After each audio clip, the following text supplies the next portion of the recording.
I'm David Carroll. And I'm Cindy Sexton. The jury has yet to reach a verdict in the trial of a former Hamilton County teacher accused of sexually assaulting his former students. Dwayne Sanders is facing more than a dozen charges, including aggravated rape of a child, aggravated sexual battery, and continuous sexual abuse of a child. Sanders taught first grade at Wallace A. Smith Elementary in Ooltewah.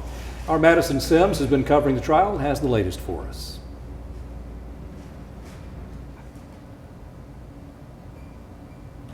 Been in deliberation since 9 this morning, and they have yet to reach a decision. But here's a report of what's been happening inside of that courtroom leading up to today.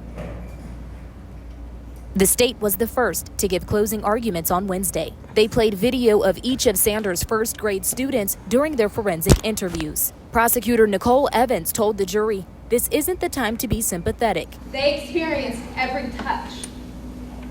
They felt it. They saw it.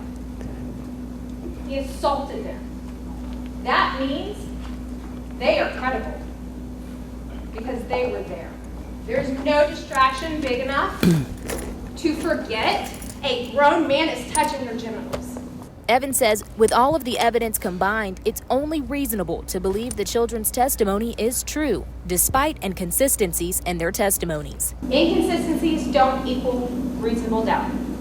Being a 7-year-old child and a grown man touching your penis is a traumatic event, and it can color how you remember all of it. In the defense's closing remarks, defense attorney Jay Perry argues the abuse couldn't have happened because there were 19 children in the class and not one saw or said anything. They didn't see anything? Did it ever? The timing. When did this start? When did it stop? There's absolutely no evidence about this. On day 5 of the trial, Sanders had 7 character witnesses who each described themselves as longtime family friends of the former teacher.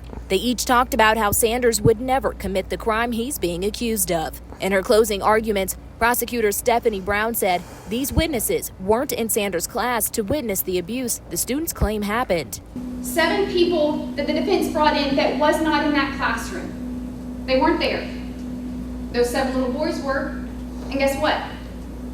Those 7 little boys felt his hand on top of their clothes, under their clothes. In her last statement to the jury before they deliberated for the evening, Brown said this. The evidence is overwhelming that this defendant is guilty. As we wait to hear from the jury about their decision in this trial, you can catch up on all of our previous coverage of this trial in our Local 3 News app. Reporting from the Hamilton County Courthouse, I'm Madison Sims, Local 3 News.